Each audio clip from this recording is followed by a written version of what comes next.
احساس میکنه که همه چیز به شانس بستگی داره. اینجوری برای این فرد نشون میده. فکر میکنه که تا الان همه چیز توی زندگی شانسی بوده، یا شاید آدمای اطرافش یا کلا اتفاقاتی که افتاده شانسی بوده و یکم ممکنه فرد خوش شانسی هم هست. البته انگار فکر میکنه که من تا الان شانس آوردم، امیدوارم که از این به بعدم شانس بیارم و یک اتفاق خوب بیفته، یه سری جریانات بخواد به نفع من تموم بشه. یکم دارم میبینم که افکارش نامتعادله، افکارش خیلی در بی‌ثباتی، افکارش نسبت به شما خیلی حالتی داره که انگار مدام بالا پایین میشه، مدام در تزلزل تصمیم، وقتی راحت انگار از تصمیمات خودش دست میکشه.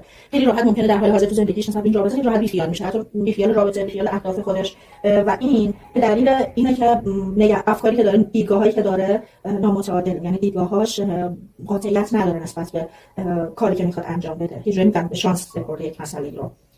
ولی خب دوست داره، دلش میخواد که اتفاق بیفته. حالا میتونه مربوط به رابطه‌تون باشه، چون کارت بعدش کارت ملاقات افتاده، میتونه مربوط به دیدار باشه. اگه قرار بود همو ببینید، این خیلی دوست داره ببینه، ملاقات داشته باشه با شما، ولی خب انگار نمیتونه. فکر می‌کنه شانسی سپرده به شانس و تقدیر و سرنوشت که هرچه بیشاید خوشایند، یه همچین حالتی ممکنه خودش نخواد. در حال یه جوری دارم میبینم این فرد اینجوری فکر می‌کنه، ولی زمانی که زمان عمل فرا میرسه یه جوری بی‌ثبات میشه، میگه که دچار دوراهی، دوتری، تزلزل، درگیری ذهنی میشه، میگه فعلش اصلا نمیخوام، میره. اوکی، این حالت رو برای فرد دارم میبینم، به خاطر همین امید داره که جریانات به نفعش باشه. اگه نبود من کار خاصی نمی‌کنم، من زحمت خاصی قرار نیست بکشم برای پیش بردن جریانات. چرا؟ چون که مطمئن نیستم که نتیجه خوبی داشته باشه. اوکی، این برای این فرد. ولی شما توی انرژی سرد و زیاد هستید، احساس می‌کنید این چیزی که متعلق به شماست از دستتون رفته، احساس خسارت مادی و معنوی دارید. فکر می‌کنید که مثل یک اتفاق تو زندگیتون شاید افتاده، یک پایانی که تموم شدن تو زندگی شما پیش اومده که فکر می‌کنید غیر قابل اجتناب ناپذیره و دارید سعی می‌کنید که بپذیرید. حالا می‌تونه حتی در مورد رابطه با این فرد باشه، اگه رابطه کات شده، این فرد این رابطه‌تون کات شده، شما دارید سعی می‌کنید اینو بپذیرید. میگید خب کات شد، لابد حکمتی داشته، دلیلی داشته و نمیشه درستش کرد. اما این برای شما سخته، این برای شما خیلی بار مسئولیت زیادی داره، یعنی بار فشار بیشتر، مسئولیت نه، فشار زیادی برای شما رقم زده این اتفاق متأسفانه. و خیلی دارم می‌بینم دارید استحکام و قدرت نشون میدید توی خودتون، در مورد زندگی خودتون می‌خواید پرقدرت باشید.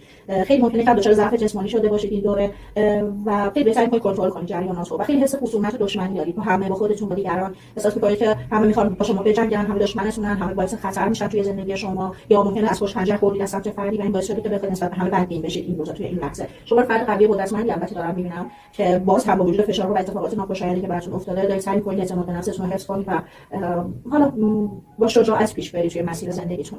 انرژی مشترک هر دوی شما قفسه، انرژیتون بیگناهی و معصومیته. هر دوتون فکر می‌کنید بیگناهید، هر دوتون فکر می‌کنید که نیت بدی نداشتید، قصد بدی نداشتید توی این رابطه. شاید بینتون سوء تفاهمی ایجاد شده، هر دو فکر می‌کنید به هم از روی عمد به هم ضربه زدید، آسیب زدید، در صورتی که اینجوری نبوده در واقعیت. و این انرژی مشترک شماست. یه جایی دارم می‌بینم احساس می‌کنید به دام افتادید، احساس می‌کنید گیر کردید توی یک موقعیتی، کاری نمی‌تونید بکنید، راهی نیست براش و خیلی احساس اسارت در اسارت بودن دارید.